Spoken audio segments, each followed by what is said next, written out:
Dear white family members, white friends, and white congregants, but really anyone can watch this. You and I, we are good people. We white people normally equate racism with mean or bad individuals like white nationalists. Good people are racist too. I consider myself good and racist.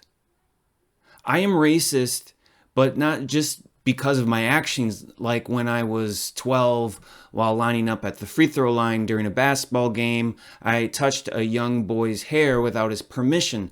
I am racist not just because I have the inner feelings of fear around black people, like when at the age of 32 I wiped out on my bike in the middle of a busy intersection and a young black man with gold chains ran over to me. I feared he would rob me, but he actually helped me up.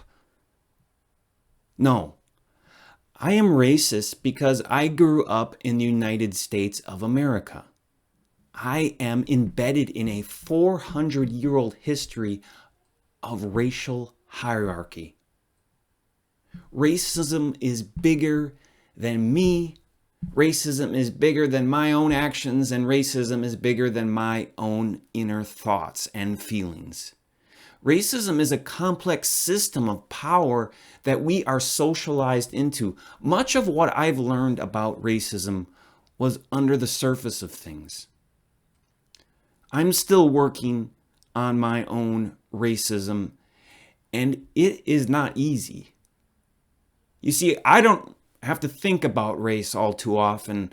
I will fall into months of complacency and dormancy, and that is a privilege of being white.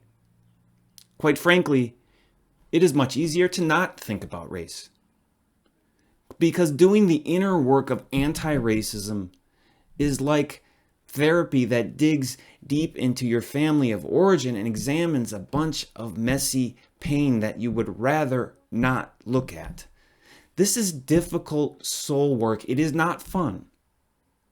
It repeatedly feels horrible to realize that my highest ideals and values do not mesh with my actual feelings and actions.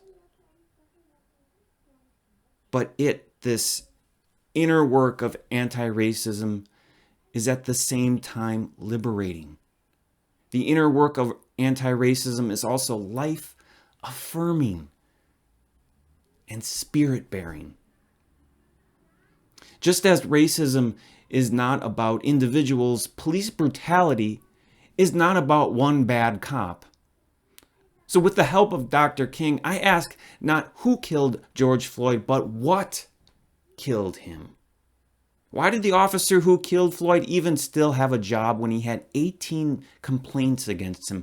Why do police forces even hire macho, toxic masculine types? What in law enforcement culture lets the other officers stand by and watch a murder? Racism is much bigger than individuals, and I think much bigger than law enforcement. Why are more black people out of work than white? Why are black and brown people overrepresented in the prison system? The law enforcement system, definitely, it needs to be reformed, yes, but so do policies of every institution and corporation, including Unitarian Universalism. Racism is about a cultural system of policies, institutions, and laws that benefit white people. When you hear about protests, please do not say you are afraid for your life and your children's lives. When the culture of white supremacy is brought up, please do not get defensive, and retreat into silence. Nothing, including our own whiteness, exempts us from a responsibility to work against the structures of racism.